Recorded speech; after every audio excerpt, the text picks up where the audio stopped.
The Indigenous Confederacy, historically referred to by external government entities as the Sioux, constitutes an alliance known endonymically as the Očhéthi Šakówiŋ, translating directly to the Seven Council Fires. The term Sioux itself represents an exonym originating from an 18th-century French transcription, Nadouessioux, of the Ojibwe term Nadowessi, which historically denoted adders or enemies. While Sioux remains embedded in administrative legal terminology and federal treaty records, Očhéthi Šakówiŋ represents the self-designation of the collective nation, embodying a political, social, and spiritual union rooted in shared kinship, common origin traditions, and allied linguistic branches. Prior to the mid-17th century, the ancestral bands of the Očhéthi Šakówiŋ inhabited the woodland ecosystems of the upper Great Lakes regions surrounding Lake Superior, spanning present-day northern Minnesota, Wisconsin, and surrounding territories. In these eastern woodlands, communities maintained a seasonal subsistence economy, utilizing bark canoes to navigate waterways, harvest wild rice, spearfish, and hunt forest game. During the late 17th and 18th centuries, expanding intertribal conflicts and geopolitical shifts pushed the bands westward onto the prairie regions of southern Minnesota and across the Missouri River. This territorial displacement initiated a structural transition toward an equestrian lifestyle centered on nomadic bison hunting across the Great Plains. The Očhéthi Šakówiŋ is organized into three major dialectical and geographic divisions: the Dakota, Nakota, and Lakota. The names of these major divisions are all linguistic variants of an ancestral term meaning friend or ally. Linguistic and structural analysis reveals that of the original 7 fires forming the alliance, 4 speak the Dakota dialect, 2 speak the Nakota dialect, and 1 speaks the Lakota dialect. Oral tradition connects the fundamental architecture of the 7 divisions to celestial phenomena, specifically mirroring the 7 stars of the Big Dipper.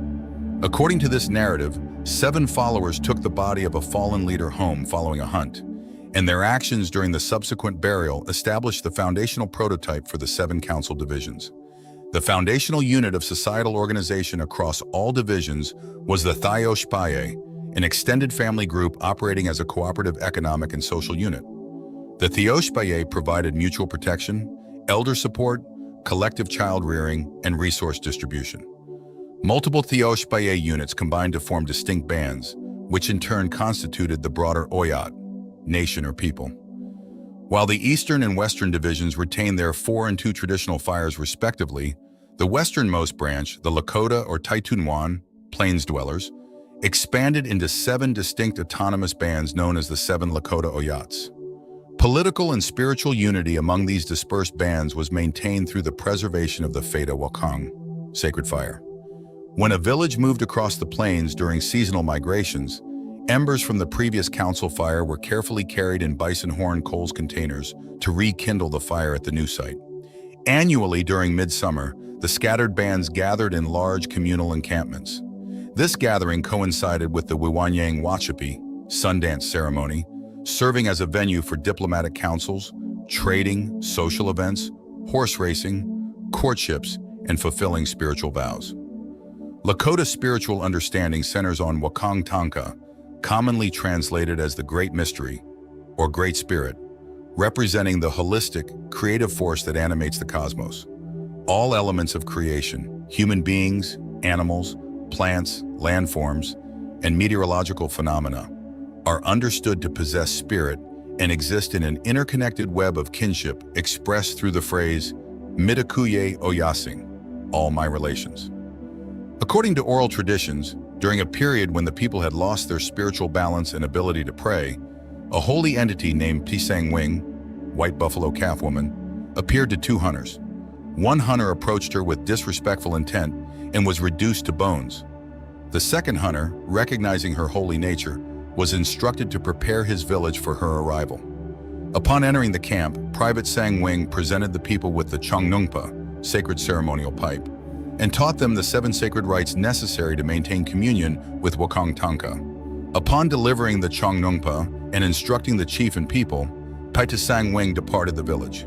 As she walked away, she rolled upon the earth 4 times, transforming sequentially into a black buffalo, a red-brown buffalo, a yellow buckskin buffalo, and finally a white buffalo calf before vanishing.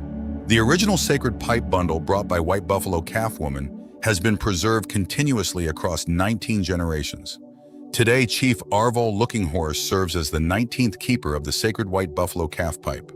The 19th century brought catastrophic territorial losses and military confrontations as the United States expanded westward. Delayed annuity payments and government corruption led to the Dakota War of 1862 in Minnesota, resulting in the forced removal of Dakota bands to reservations in Nebraska, North Dakota, South Dakota, and Canada.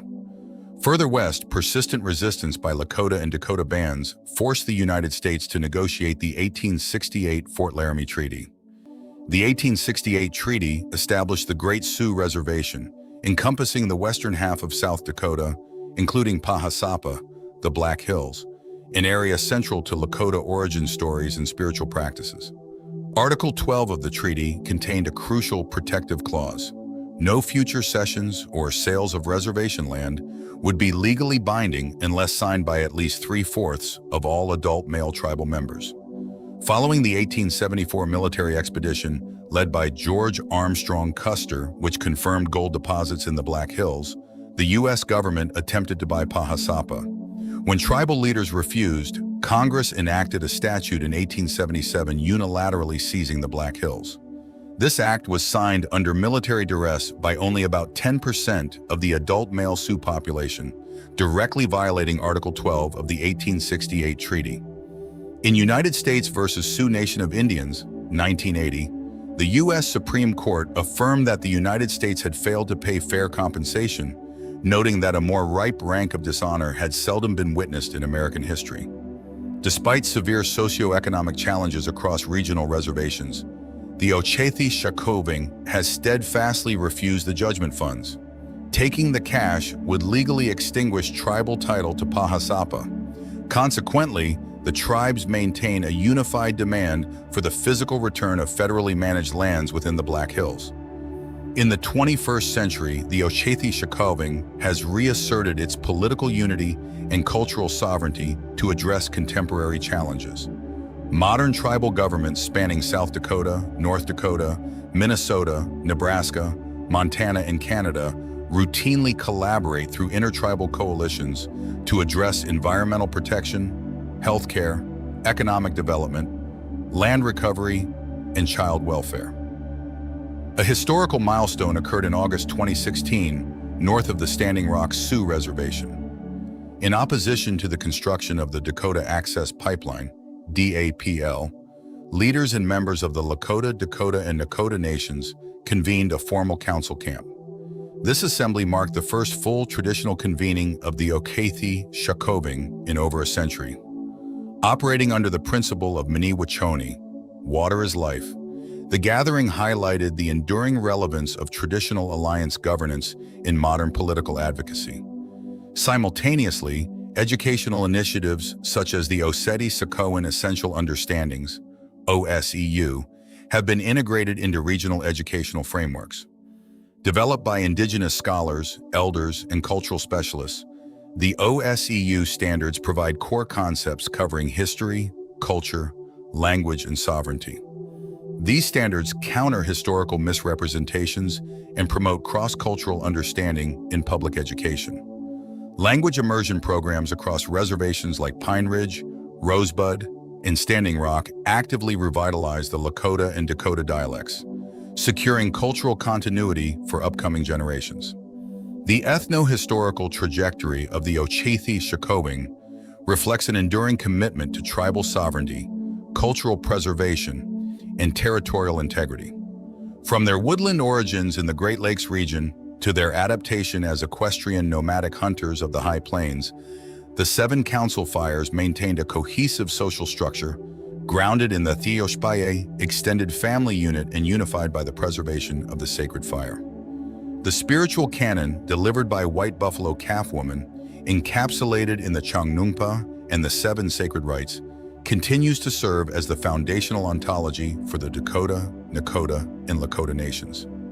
Despite 19th century territorial dispossession, the unilateral seizure of the Black Hills in violation of the 1868 Fort Laramie Treaty and federal assimilation pressures, the Očhéthi Šakówiŋ has preserved its distinct political identity. The principled refusal of the 1980 Supreme Court Monetary Award underscores a commitment to land restoration over financial compensation.